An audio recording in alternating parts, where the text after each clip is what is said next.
Listen to me. They are not ignoring you. They are not doubting you. They are afraid of you. And the moment you understand why, everything changes. I need you locked in because this message is not comfortable, but it is transformational. They are afraid of you because your potential disrupts the comfort they've built their entire identity around.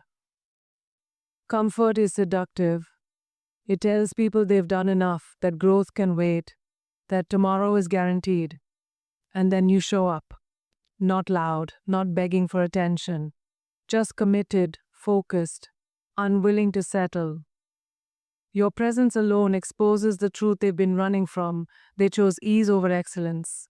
That realization is painful because it forces them to confront the gap between who they are and who they once promised themselves they would become. Your work ethic is confronting, even when you say nothing at all. Every early morning, every late night, every sacrifice you make becomes a silent accusation to those who refuse to do the same. You don't have to call them out, your consistency does it for you. They see your discipline, and suddenly their excuses don't sound as convincing anymore. The stories they tell themselves about being too busy, too tired, or too unlucky start to crumble when you keep showing up day after day, regardless of conditions. They are uncomfortable because you represent proof that it was always possible, proof that the dream didn't die, it was abandoned. And that truth is unbearable for someone who has spent years justifying why they stopped trying. It's easier to question your methods than to question their own choices. It's easier to label you as extreme, obsessed, or unrealistic than to admit they settled. So they downplay your goals, mock your hunger, or tell you to be more realistic, hoping it will quiet the voice inside them that says, you could have done this too. Your ambition doesn't just challenge their comfort, it threatens their identity. Many people build their sense of self around staying in the same place, surrounded by others who validate their limitations. When you rise, the balance shifts. Suddenly, you no longer fit the role they assigned you, and instead of adjusting their own standards, they try to pull you back down to where they feel safe. Not because they hate you, but because your growth destabilizes the world they've learned to survive in. They fear that if you succeed, their inaction will be exposed. Your progress removes their hiding place.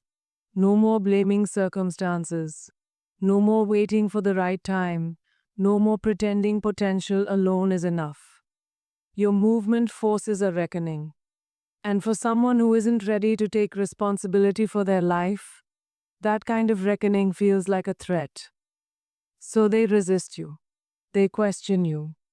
They hope you stop. But understand this, none of this has anything to do with you being wrong.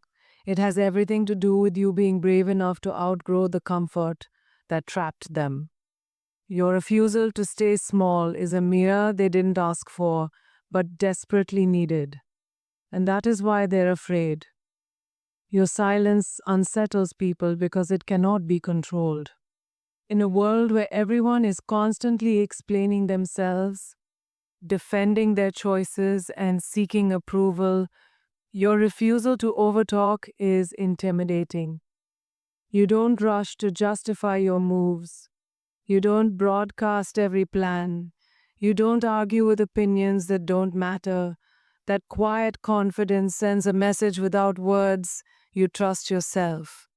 And for people who survive on validation, that kind of self-assurance feels threatening. Silence creates space. And in that space, others project their fears. When you don't explain yourself, they fill the gaps with assumptions. They wonder what you're thinking, what you're planning, how far ahead you already are. The unknown makes people uneasy. They prefer predictability because it gives them control.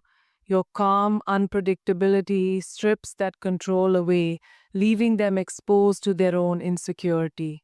That's why they keep watching you, even when they pretend not to care. Your restraint is a form of discipline, and discipline always intimidates those who lack it. You choose not to react emotionally. You choose not to clap back. You choose not to lower yourself to every challenge thrown your way. That choice shows strength. It shows mastery. And mastery reminds people of their own impulsiveness, their own lack of control. Instead of learning from you, they feel judged by your composure. So they label it as cold, distant, or arrogant. Silence also signals preparation. People sense when someone is gathering momentum. You're not loud because you're building. You're not explaining because you're executing.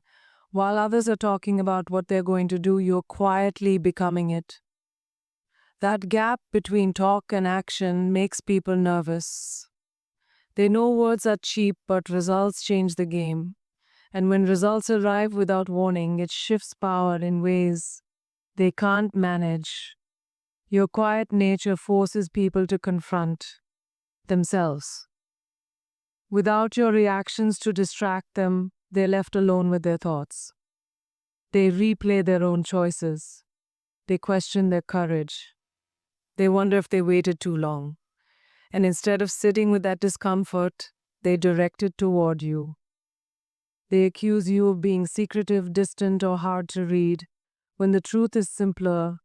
You are at peace with not being understood. There is authority in restraint. Real power doesn't announce itself, it moves deliberately. Your silence tells the world that you don't need noise to matter. You don't need permission to proceed. You don't need applause to stay committed. And that is why it rattles people. Because deep down, they know that when someone is quiet and focused, something unstoppable is being built beneath the surface. They recognize your evolution before you can fully articulate it yourself. People who have known you for a long time can sense when something shifts. Your posture, your focus, your standards. You may still be figuring it out internally, but externally, the change is obvious. Your energy no longer seeks approval. Your conversations move differently. Your tolerance for distractions shrinks.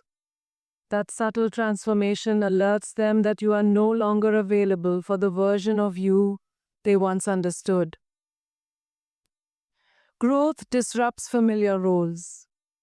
For years, people placed you into a category that made them comfortable, predictable, accessible, manageable. When you begin to evolve, that category no longer fits. They feel it immediately, even if they can't explain it. The jokes stop landing. The old dynamics feel forced. There's an unspoken awareness that you are moving beyond the boundaries they expected you to stay within.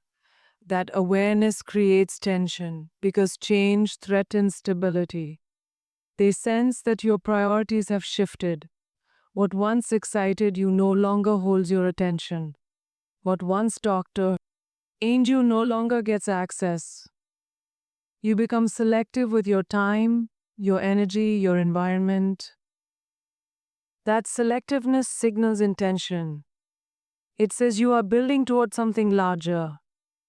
And people who are not building feel exposed around someone who is. Your clarity highlights their lack of direction, even when you never point it out. Your evolution also alters the balance of power. When you were uncertain, they felt comfortable advising, correcting, or leading you. As your confidence grows, that dynamic changes. You no longer seek guidance from everyone.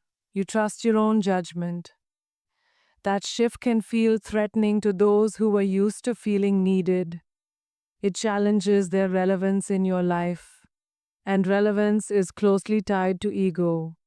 They fear the distance that growth creates. Not physical distance, but psychological distance. The gap between mindsets widens. Conversations that once flowed effortlessly now require effort.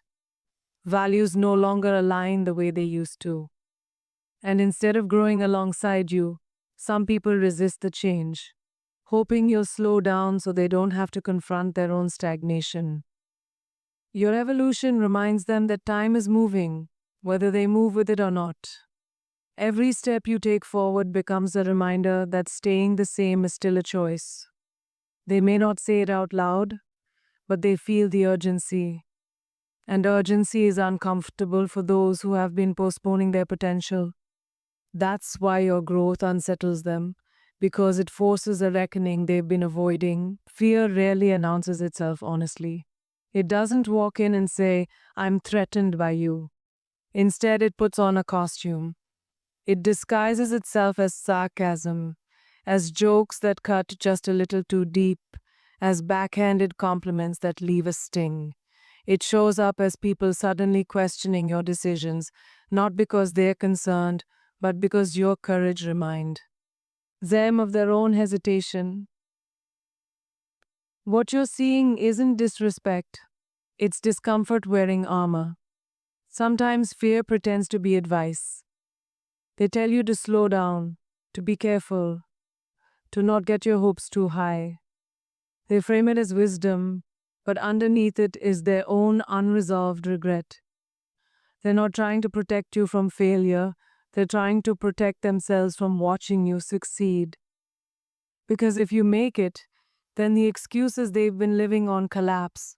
So they cloak fear in concern and hope you mistake it for love. Disrespect often appears when people feel powerless. When they can't stop your momentum, they try to undermine your confidence. They talk over you. They minimize your achievements.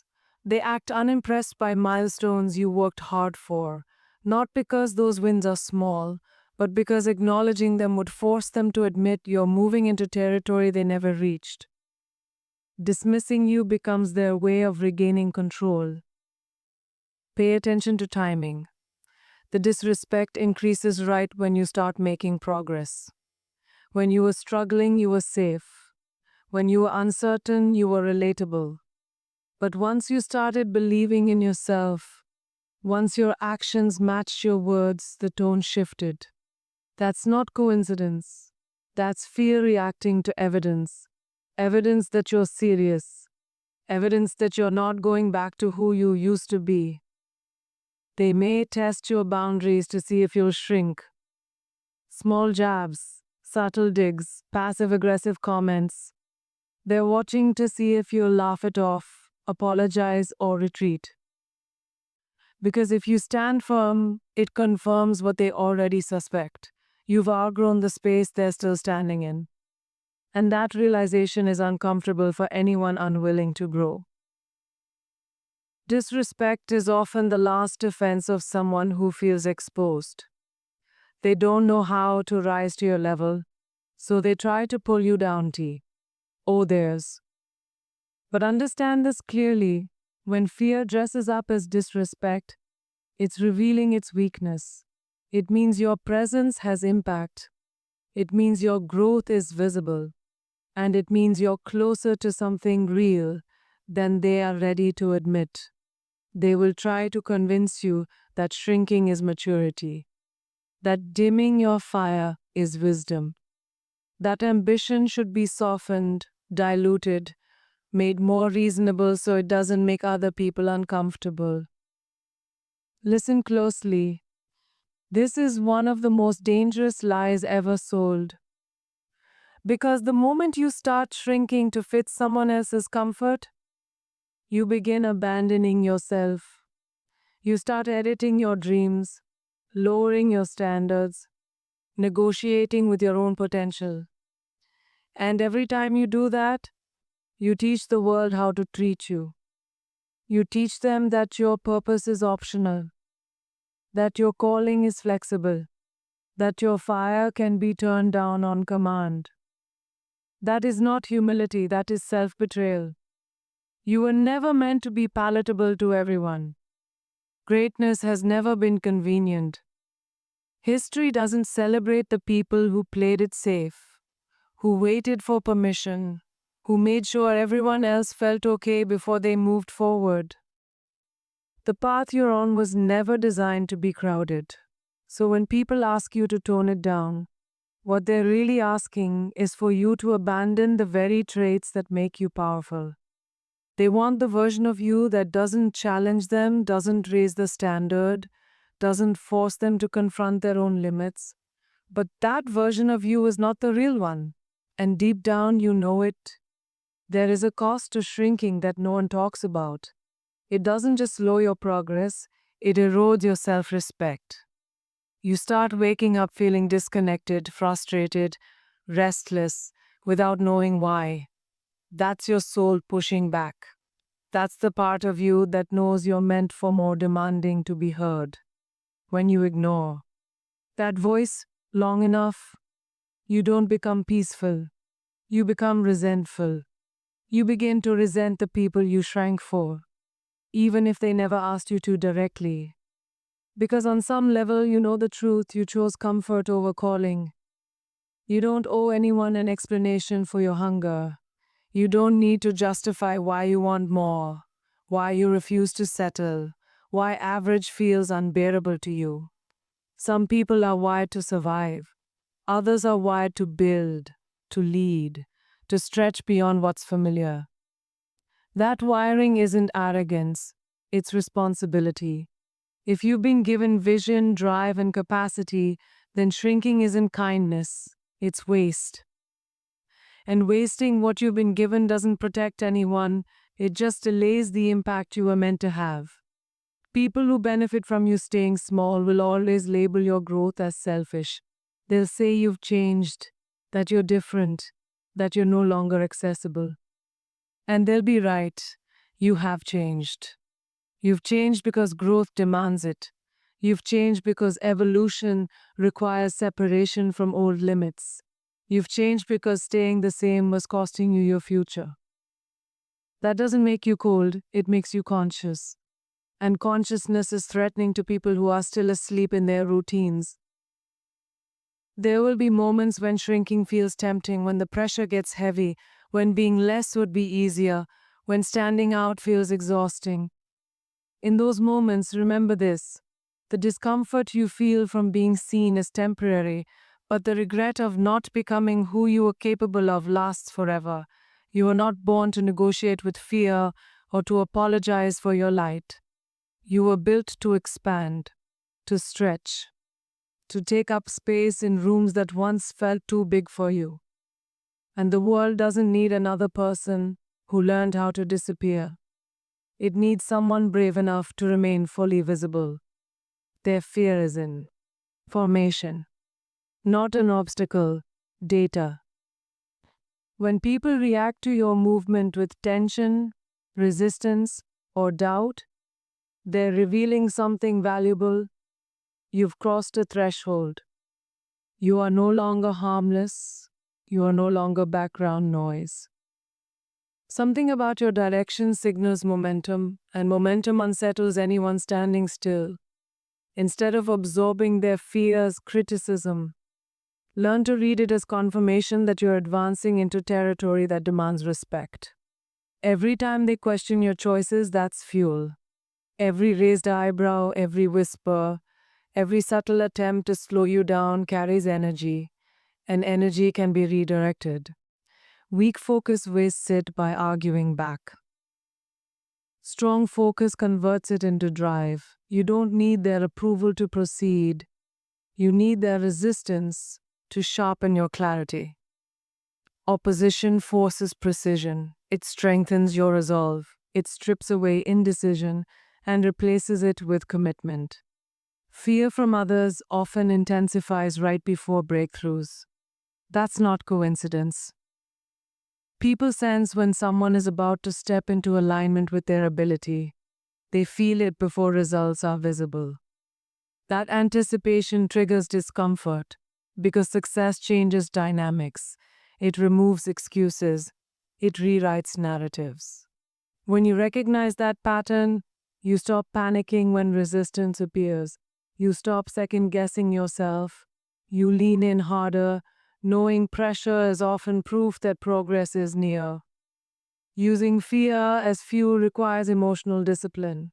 You don't internalize their doubt. and you don't retaliate against it either. You stay focused on execution. You let their uncertainty remind you how rare conviction really is. While they spend energy worrying about outcomes, you invest energy in preparation. That contrast compounds. Over time, their fear stays stagnant while your capacity expands, and the gap becomes undeniable.